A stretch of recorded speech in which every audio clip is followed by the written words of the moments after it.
Welcome to the first of most likely many Leagues 4 videos coming in the near future. And today we're going to be going over all of the updates that have been released since Leagues 2, the original Trailblazer.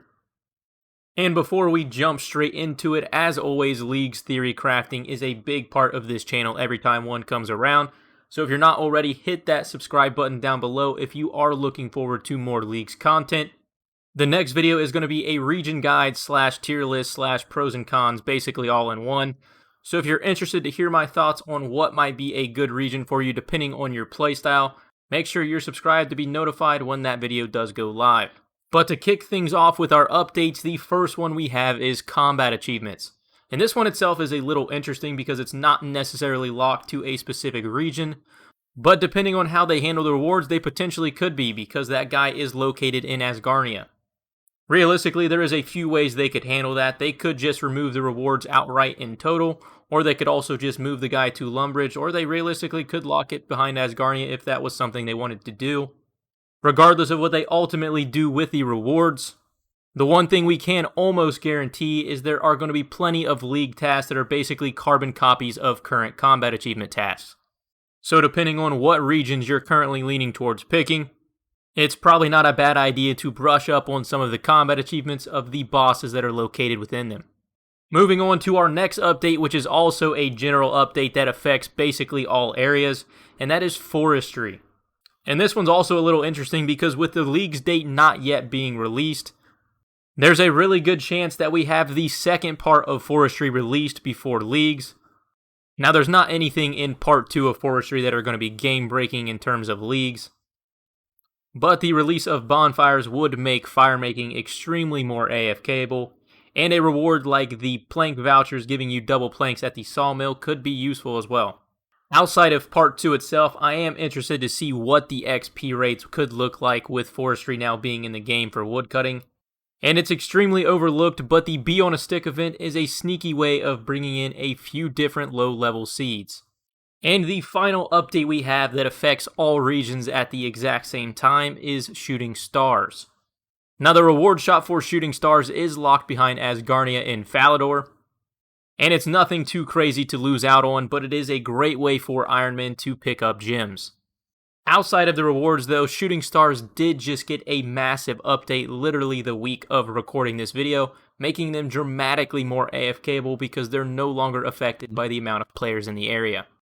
Moving on to our next update, we have the Isle of Souls along with Soul Wars. And it has yet to be confirmed, at least to my knowledge, but the Isle of Souls will most likely be within our starter region, being in Misthalin. And after talking with people, this is one of those updates that just kind of slips through the cracks that doesn't really come to the forefront of people's minds when it comes to Trailblazer. Obviously, it's not overlooked by everybody because somebody did make this detailed map, and I forgot to mention this thing is straight from the League's Discord, so credit to them and whoever made it in there. But updates like this one itself were kind of the entire preface for this video. Everybody remembers the big PVM updates that we'll touch on a little later, but this update itself is absolutely packed with content. You're talking low-level trees, a bunch of different NPCs you can train on, low-level mining ores, a few different hunter spots. And that doesn't even mention the fact of Soul Wars, which brings in item imbues that were previously locked behind Kandarin, and then the Spoils of War packs. And if we hop over to a different tab over here, we have the different rewards you can get from these Spoils of War. Early access to some dragon items if you do happen to get one if you're lucky, regardless of if you don't unlock the area to actually use the weapons like the Simi or the Mace, they are still great high alks. Then you're talking some pure cash coin drops along with a ton of different raw resources. And Spoils of War are a very good way of getting a decent chunk of bolts. All in all, a massive update. I feel like that was a little overlooked by a few. That could dramatically shake up some starting strategies from Trailblazer 1. Now the next update is also an absolutely massive one, and that is the release of a Kingdom Divided quest and the buff to the Arceus spellbook. But the biggest part of this update isn't actually the update itself, it's the fact that it's locked behind Zeah. And Zeah was not even a region we could pick in the original Trailblazer because we had just come off Twisted League, which was literally a league entirely locked within it. And it'll be interesting to see because this time around I feel like Zeah will dramatically shake up the top 3 region choices. Outside of that, we'll wait until the next video to go into too much depth when it comes to Zeah, because there is an absolute ton of content within it. But speaking more in terms of this specific update with the Kingdom Divided and the buff to the Archaea spellbook, it brought us Thralls. And regardless of whatever combat relic superpower we do have, Thralls are always a great DPS buff. Continuing with the area locked updates, if we head over to Mauritania, we saw the release of Fasani's Nightmare alongside hard mode and easy mode TOB. Nothing too crazy in terms of brand new content, but hard mode TOB and Fasani's Nightmare both do offer better unique drop rates, and they will definitely be home to some brand new tasks. If we head over to Asgarnia, what could potentially be the home of both the reward shops for combat achievements and shooting stars. But realistically, the biggest and most important update to the area was very clearly Nex. And Nex itself brings in the Zerite crossbow, Zerite vambraces, full Torva, and then the ancient Godsword. Not only does Nex bring in some of the best items still currently in the game, but I'm sure it'll also be home to some of the hardest tasks in the entire region. Now for our next updates, if we head out to the wilderness, it has seen some absolutely insane changes since Trailblazer 1. We've gotten the Void Waker, which is arguably the best PVM spec weapon, buff drop rates on the Rev weapons along with immediate upgrades for all three, and then the biggest update being all of the changes to the wilderness bosses. Split solo and multi-variants for all three, and completely different fighting mechanics.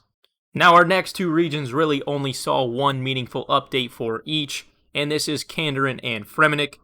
In the Kandarin region, they got the addition of the Path of Gluffery quest, bringing in the brand new Warp Scepter. Ironically, now Kandarin is home to all three of the really solid powered scepters, being the Ivan Staff, now the brand new Warp Scepter, and then also the Trident. Obviously, we do have boosted XP rates, but it'll still be very interesting to see how big of a role the Warp Scepter plays, because it has a dramatically lower Slayer requirement. But then when we head over to Frumnik, which also only got one update, but this one being quite a bit bigger, and that is the release of the Phantom Muspa. Not only does the Phantom Muspa have a phenomenal drop table in general, but it also brings in the uniques of the Saturated Heart and then the Venator Bow. And we have no idea what the relics are just yet, but the Venator Bow is one of those items I am so interested to see what happens with the potential relics. But moving on to last but not least, what most people are arguing is the best region, we have the game updates to the desert. And unsurprisingly, what was probably the least picked region in the original Trailblazer has seen the most love in terms of updates. Since Leagues 2, the desert has seen the release of Guardians of the Rift, Giant's Foundry, Temporos, the new Duel Arena, Desert Treasure 2, and then TOA. Now the Guardians of the Rift is the outlier here because the actual minigame entrance is in Misthalin, and as far as I'm aware, they have not confirmed anything about it being locked behind any certain region just yet, but the quest start is in the desert. But regardless of the region it is ultimately locked behind, the Guardians of the Rift does offer an entirely new way to train runecrafting, and with some pretty solid rewards to show for it, being the full outfit and the new pouch. Then the Giant's Foundry is the brand new smithing minigame, which is not only a very solid training method, but depending on your smithing level and what area and items you have access to, can actually be a pretty solid low-level moneymaker. The next update being the changes to the Duel Arena and the introduction of the new Emir Arena.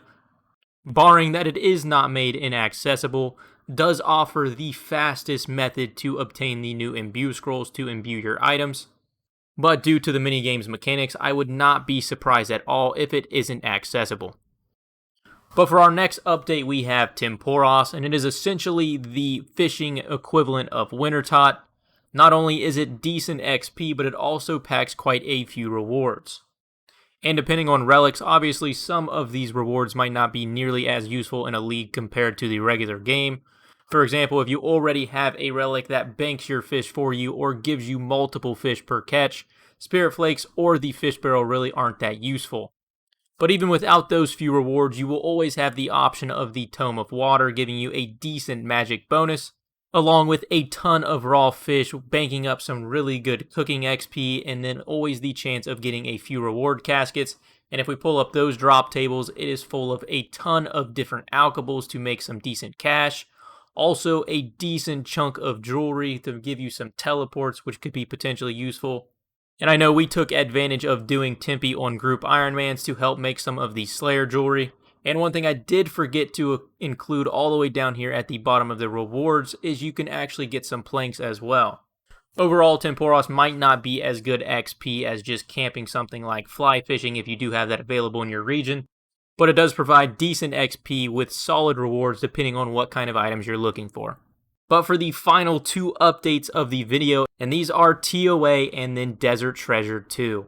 Firstly, Desert Treasure 2 is confirmed to be unlocked within the desert region. They've also confirmed that unlocking the entirety of the axe is not possible because it requires too many region unlocks. And depending on what regions you pick also determines what bosses you have available.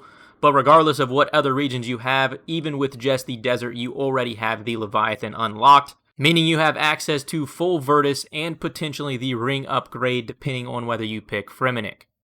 But for the final update of the video, and realistically the biggest update of the entire game since Leagues 2, we have Raids 3, the Tombs of Amasket, bringing in full Masori ranged armor, the Shadow, the Eladenis Ward, the Lightbearer, and then the Osmanton's Fang.